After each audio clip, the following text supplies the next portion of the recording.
朋友们，今天是5月16日，是传说当中的菲律宾的船队与中国海警在黄岩岛进行决战的日子。根据先前他们组织者的说法，他们的船队载有很多船员、记者以及外国观察团，100多艘渔船，200多个渔民，浩浩荡荡，准备耗时20多个小时抵达黄岩岛。当时被问到你们会否进入到黄岩岛12海里的领海时，他们组织的召集人说这是一个秘密。今天实际情况就来了，他们大部分的船根本就没有抵达黄岩岛，更多的船只是在黄岩岛进行非法聚集，中国海警对其进行监视和现场管制。在距离黄岩岛大约还有60海里的地方已经停止不前了，然后进行了摆拍，摆拍之后自行撤离。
先前阵势真的非常大，出发之前还进行了一个集体的祈祷活动，祈祷这一次不会被中国大陆的海警进行打击。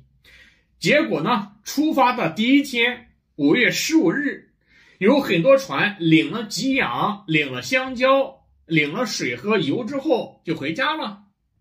5月16日应该有大量船开始发动冲击了，结果没有一艘船发起冲击。决战的这一天就等于他们凭空对着天空放了几枪，结果呢就回家了，而且放的枪还是空包弹。你说这离黄岩岛60海里，这个数字听起来都让人特别吃惊啊！晚上不用吃了，吃惊就可以了。朋友们，60海里多远呢？1海里大约是 1.852 公里，60海里朋友们都接近120公里。120公里有多远呢？不去了，咱不能去。120公里再走得很近了，咱赶紧回家吧。这就是菲律宾这帮渔民的行动，现在已经结束了。我想象当中的混战，我想象当中中国海警用高压水炮进行打，一个给他直接呲翻，没有出现，一点点都没有出现。当然了，南海龙王这次也没有拿到祭品。朋友们，你看到没有？这就是菲律宾人组织的活动，钱一定是菲律宾政府出的，这个组织也是菲律宾政府进行资助的。结果呢？有什么结果？这些渔民根本就没有什么战斗力，更加重要的是，这些移民根本没有任何家国情怀，他们没有这个能力，没有这个勇气，甚至都没有这个态度，对不对？所以说4个字来形容这些渔民：乌合之众。但同时他们也是聪明的，他们也看得非常清楚啊，连菲律宾的海警都不敢来，我们去干嘛呀？你们海警那么大的船，被人家中国打成那样子，连还手都不敢。总统还直接说，我不会允许我们的船装上水炮和中国对喷。总统话都这样说了，渔民怎么敢和中国大陆进行硬刚？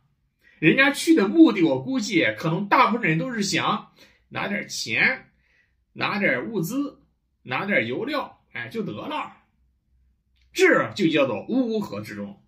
同时我认为菲律宾的政府，尤其是他们总统本人，估计也只是在玩一个游戏。为何呀？大家要明白，对于西方政治体制的政治人物而言，他们最看重的其实就是民调，民调背后就是权力，权力背后就是利益，所以说一定要非常在乎民调。菲律宾的总统通过与中国闹别扭，民调节节攀升啊，现在已经达到60%多了，厉害不厉害？所以说估计他们的总统也就是想通过组织这样一次活动来去让自己的民调越来越高，然后呢，再让菲律宾的这些渔民到离中国黄岩岛60海里的地方停下来摆拍，喊几句口号，然后呢，作为素材在国内进行宣传一波，这样子呢，就可以告诉菲律宾的普通国民，看我们的政府多么给力，我们的海警多么给力，我们取得了成功，我们登上了黄岩岛。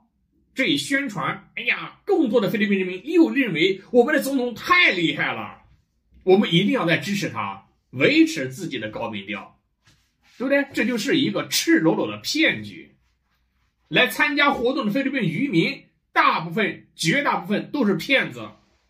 当然了，最终的这些提供金钱资助的菲律宾总统，他也是一个政治骗子。骗啥？就骗民调。然后骗权力骗钱嘛，所以说朋友们，我就想感慨，有这样子的政府和这样子的人民，那简直就是绝配。所以说整个国家运转现在都是一群骗子在搞，真正有为菲律宾的国家发展做什么事情吗？菲律宾人口并不少，1亿多人口啊，它是有一定的内部市场能力来进行很好的发展的，但是你看他的总统有进行很好的工业投资吗？有进行很好的服务业的打造吗？完全没有。人家其他有负责任的国家，每时每刻都在想我如何建立更好的工业，如何让国家进一步发展，掌握核心制造能力、核心竞争力。菲律宾的政府、菲律宾的总统，你们有看出来吗？一点点都没有。之前上一个总统杜特尔特还是有的，至少人家在打击毒品犯罪这一块，人家是非常厉害的呀。现总统告诉我有什么？什么都没有，都是一窝骗子。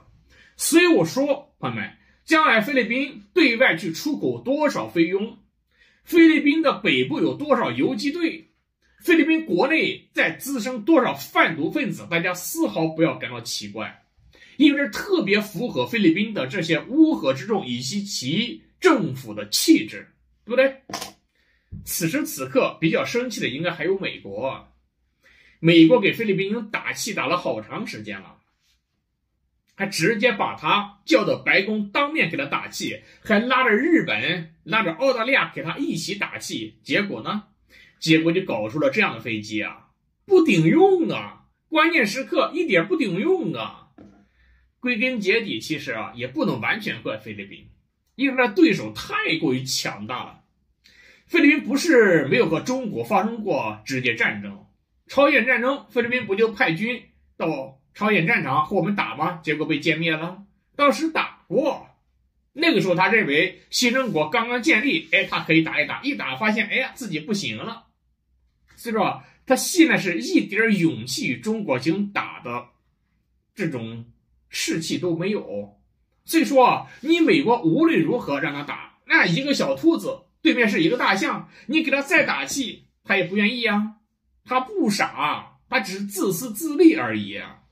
所以说中国已经不是之前的中国了，美国如何进行篡夺，在东亚这个地区，朋友们，没有任何一个国家敢对中国发起非常激烈的挑衅，小骚扰会有，但是让他们上战场搏命给他吃奶的勇气他都不敢。